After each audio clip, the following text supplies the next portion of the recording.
جی یزدانی صاحب، یہ پارٹی میں اپنا مشاورت تو ہوتی ہے،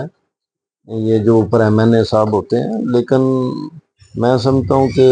قیادت کو بھی یہ سوچنا چاہیے کہ یہ بندہ اس قابل ہے اور یہ الیکشن لڑ سکتا ہے، اور اس نے عوام کی خدمت کتنے دہائیوں سے یہ عوام کے ساتھ منسلک ہے، اور پہلے بھی انہوں نے الیکشن کو لڑا ہے، ان کی فیملی سیاست میں ہے، تو یہ ساری چیزیں میرے خیال میں کاؤنٹ کرنی چاہیے۔ دیکھی چاہیے۔ ہاں آپ نے بات کی ہے اسٹاکیوں کی، یہاں ذخیرہ دور جو لوگ ہیں، یہاں جو گراں فروش لوگ ہیں، یہ بھی سمجھتے ہیں کہ مہنگائی کے ایک ذمہ دار ہیں، ان کے خلاف حکومت کو کریک ڈاؤن کرنا چاہیے، کر رہی ہے، کس حد تک کرنا چاہیے؟ یزدانی صاحب، یہ جو سی ایم پنجاب میں محترمہ مریم نواز صاحبہ،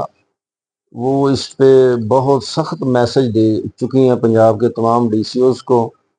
کہ یہ ذخیرہ اندوزوں کے خلاف پرچے دیں، اور کافی لوگوں کے اوپر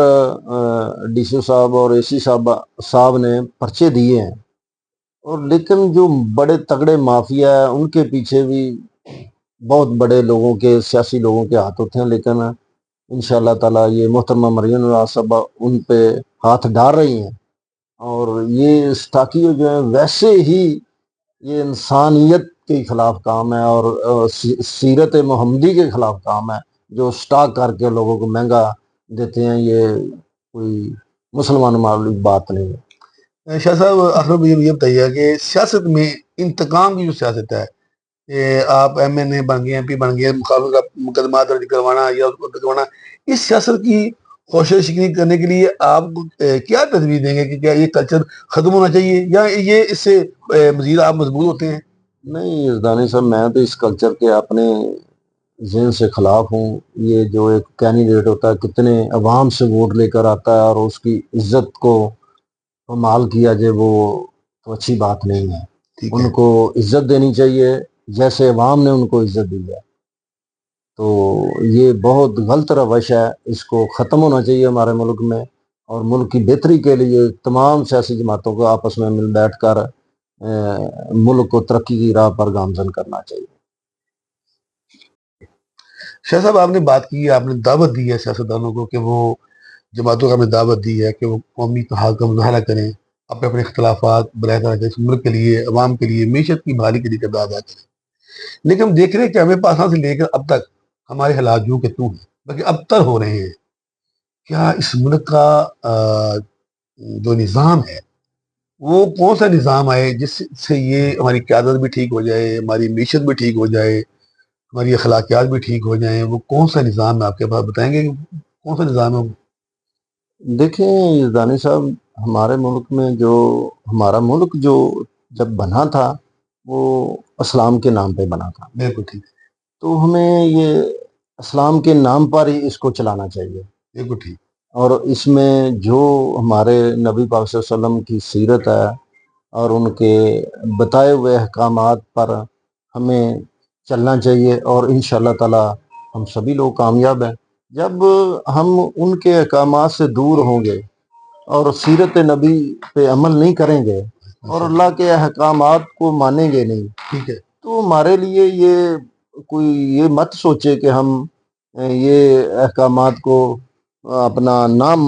مانتے ہوئے ہم کامیابیاں حاصل کریں گے۔ میں سمجھتا ہوں کہ یہ ممکن نہیں ہے۔ یہ ممکن نہیں ہے۔ یہ تب ہی ہوگا جب ہم سب لوگ بیٹھ کر اس ملک کی بہتری کے لیے بیٹھیں گے، اور اس کو ہم آگے لے کے چلنا چاہتے ہیں،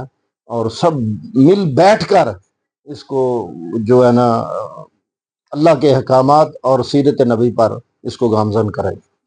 شاہ صاحب آپ کا تعلق پاکستان مسلم نون سے ہے، جو صرف پنجاب میں اور وفاق میں گنا جماعت ہے، بطور سیاسی کارکن کے، اور آپ ایک حلقے کے امیدوار بھی ہیں، کیا آپ اس کی کارکردگی سے مطمئن ہیں؟ جی دیکھیں جی، اپنا جو جب سے یہ محترمہ مریم نواز صاحبہ پنجاب کی وزیر اعلیٰ بنی ہیں، انہوں نے کافی پروگرام دیے ہیں اور کافی ڈیولپمنٹ کے کام کروا رہی ہیں، اور انشاءاللہ پہلے سے ہمارے صوبے میں بہتری ہے۔ دیکھیں نا، جیسے وہ پی ٹی آئی کے دور میں عثمان بزدار تھا، ایک نااہل آدمی کو وزیر اعلیٰ پنجاب بنا دیا تھا، جو ایک تحصیل ناظم کا کینڈیڈیٹ تھا، اور اس کو سی ایم پنجاب بنا دیا، جس طرح اس نے بندر بانٹ کی ہے وہ اب سب کے سامنے ہے۔ نوکریاں بھی وہ اپنا وہ ٹھیکوں پہ چل رہی تھی، تو اس طرح تو نہیں چلتا، اور اس سے بہت بہتر ہے محترمہ مریم نواز صاحبہ اور مسلم لیگ کی قیادت جو ہے پنجاب کو آگے لے کے اگر آپ سے یہ جو آئندہ الیکشن جب بھی ہوں گے، اب جو کہ حالات اپنے کس طرح بدل دیتے ہیں، کیا آپ ان انتخابات میں پی ایس سی سے زیادہ شاہ امیدوار ہوں گے؟ اس کی آپ نے کوئی پلان کیا ہے یا روزہ رابطے میں ہے؟ دینا ہے جی میں دانی صاحب میں پہلے بھی پی پی 142 سے امیدوار تھا، ابھی اس حلقے سے ہی امیدوار ہوں۔ اگر قیادت مجھے کہتی ہے کہ آپ نے پی پی 140 میں لڑنا ہے یا 43 میں لڑنا ہے تو میں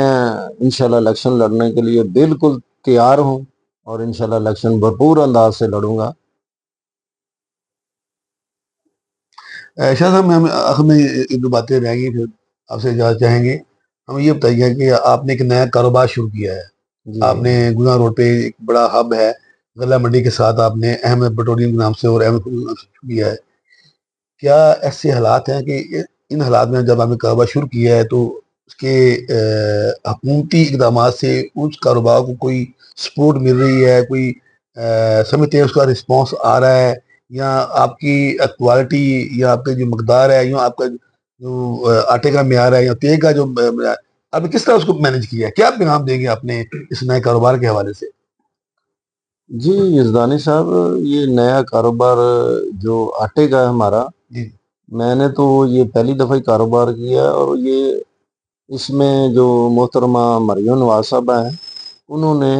کنک کا ریٹ 2750 روپیہ فکس کیا ہوا ہے، ٹھیک ہے، صرف غریب عوام کی بہتری کے لیے، ٹھیک ہے، ان کو روٹی سستی مہیا ہو۔ ٹھیک ہے، تو ہم لوگ انشاءاللہ تعالیٰ ان کے ہی ویژن کے مطابق ہم گندم خریدتے ہیں اور عوام کو ریلیف دیتے ہیں،